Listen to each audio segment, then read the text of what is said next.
Hi, welcome to another episode of the Impossible Network. I'm your host, Mark Fallows, and today I'm going to explore a topic that's been occupying my thoughts lately, something I'm sure you're all aware of, the accelerating march of AI technology.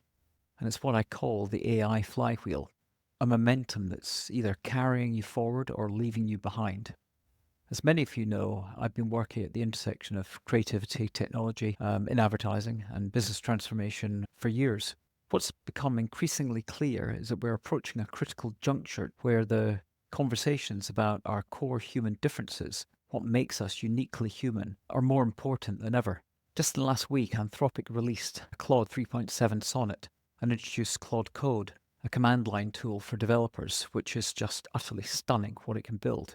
And what struck me, it wasn't just the technical capabilities, but how the pace of innovation continues to accelerate.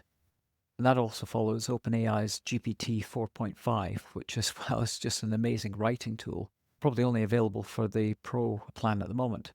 Google's Gemini, Elon Musk's Grok 3, which is incredible as well, all making significant leaps forward in rapid succession. This acceleration isn't accidental. Each new model builds upon previous research and learns from user interactions and benefits from the ever-expanding computational resources. So it's a flywheel that spins faster and faster with each revolution. For those of you unfamiliar with the flywheel concept, it's a mechanical device that builds momentum over time, each push making the next rotation easier and faster. So with AI, each breakthrough, each dataset, each interaction contributes to this momentum.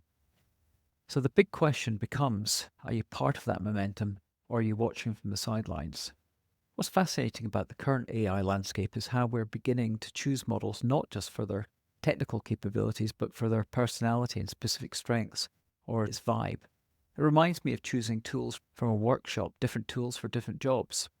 So I find myself using Claude for writing and creative work. Gemini I use when I want to tap into Google's data ecosystem, and more recently Grok when I want some insight specifically from Twitter's information stream. It's no longer just about which AI is best. It's about which AI best suits your particular needs for that particular moment or that particular task.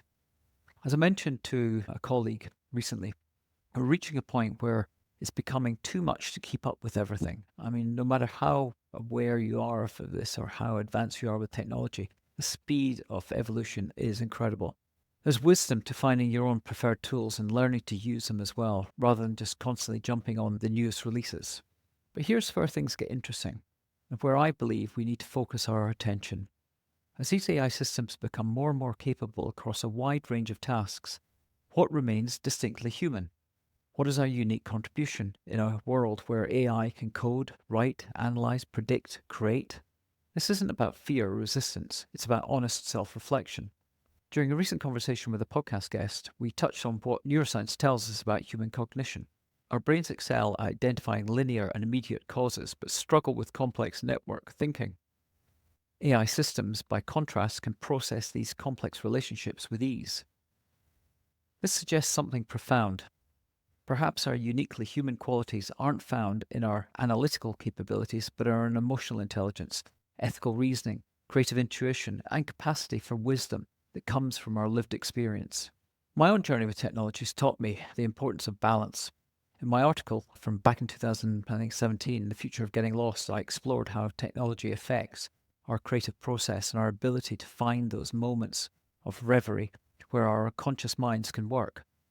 As AI becomes more integrated into our lives, this balance becomes even more critical. We need times of connection and times of disconnection. We need to use technology thoughtfully rather than being used by it.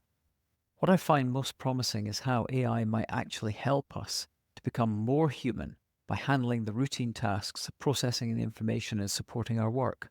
AI could free us to focus on what makes us distinctly human: our relationships, our creativity, our capacity for empathy and wisdom. So where does this leave us? I believe we're at a point where each of us needs to decide how we engage with this technology. The flywheel's spinning, and that momentum will continue regardless of our individual choices. But our collective choices matter. How we integrate these tools, the boundaries we establish, the questions we ask about their development and use, these will shape our future relationship with AI. I'm also reminded of something else I wrote years ago. As controllers of a technology, individually and collectively, we must balance technological connection with disconnection, have the discipline to lose ourselves in our unconscious minds, and have the focus to listen to our souls. That sentiment feels even more relevant today. So I'd love to hear your thoughts. How are you navigating the AI flywheel? What human qualities do you believe will become more valuable as AI advances? Drop me a message, an email, leave a comment. Let's continue this conversation. Until next time, remember that anything is possible with belief, desire, and action. See you next time.